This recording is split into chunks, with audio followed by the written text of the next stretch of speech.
नमस्कार। आज हम लोग मिलकर वैदिक ज्योतिष के एक बहुत ही बुनियादी लेकिन सबसे जरूरी हिस्से को समझने वाले हैं। जी हाँ, हम बात कर रहे हैं जन्म कुंडली के पहले घर की। तो आगे हम क्या क्या देखने वाले हैं? सबसे पहले तो यही जानेंगे कि ये पहला घर, जिसे लगन भी कहते हैं, आखिर होता क्या है।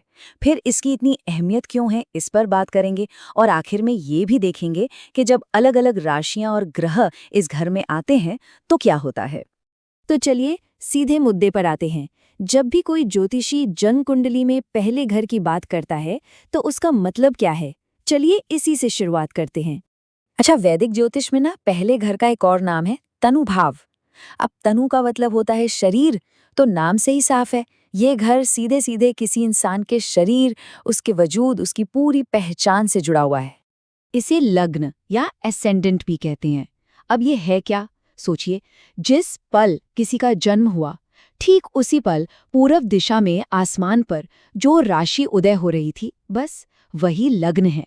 यही वो पॉइंट है, वो दरवाजा है जहां से पूरी कुंडली की कहानी शुरू होती है। ठीक है, तो ये तो समझ में आ गया कि पहला घर क्या है। पर सवाल ये उठता है कि कुंडली में तो 12 घर होते हैं, है ना? तो फिर सिर्फ इसे एक घर को इतना खास, इतना जरूरी क्यों माना जाता है? ये सवाल ही हमें पूरी जन्म कुंडली के स्ट्रक्चर के दिल में ले जाता है। आखिर ऐसा क्या है इस पहले घर में?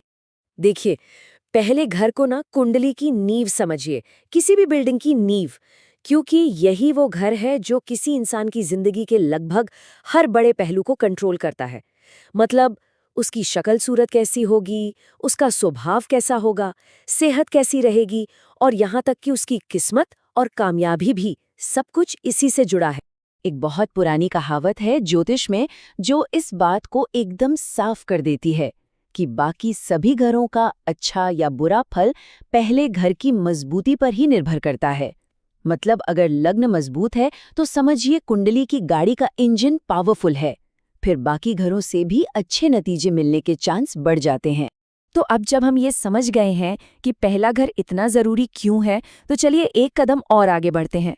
अब देखते हैं कि जब इन 12 राशियों में से कोई एक राशि इस पहले घर में आ जाती है तो वो किसी के व्यक्तित्व पर अपना रंग कैसे चढ़ाती है। जैसे कि अगर लग्न में मेष राशि है तो इंसान में एक तरह की बेचैनी, हिम्मत और आगे बढ़ने की जबरदस्त इच्छा होगी। वहीं अगर वृषभ है तो वो शांति पसंद करेगा, अपनी चीजों से जुड़ा रहेगा। मिथुन लग्न वाले दिमागी तौर पर बहुत तेज और बातूनी होते हैं, जबकि कर्क लग्न वाले बहुत संवेदनशील, अपने घर परिवार से जुड़े हुए होते हैं।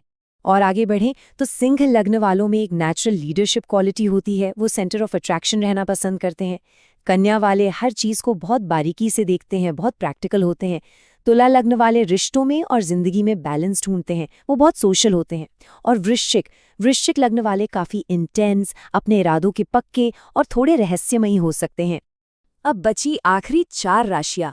धनु लग्न वाले आशावादी होते हैं, उन्हें घूमना फिरना, आजादी बहुत पसंद होती है।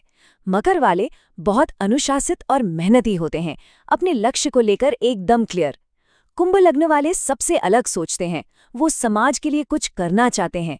और आखिर में मीन लग्न वाले, ये बहुत दयालु, कल्पनाशील और कला से जुड़े हुए होते हैं।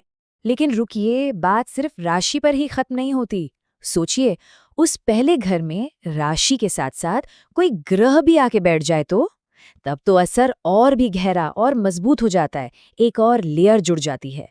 चलिए एक उदाहरण से समझते हैं। मान लीजिए पहले घर में सूर्य है, तो ऐसा इंसान बहुत आत्मविश्वासी, लीडरशिप वाला और कभी-कभी थोड़े गुस्से वाला भी हो सकता है। वहीं अगर सूर्य की जगह चंद्रमा आ जाए तो स्वभाव में नरमी आ जाती है, इंसान दिखने में सुंदर होता है, लेकिन हाँ, मन थोड़ा चंचल हो सकता है। यही बात दूसरे ग्रहों पर भी लागू होती है।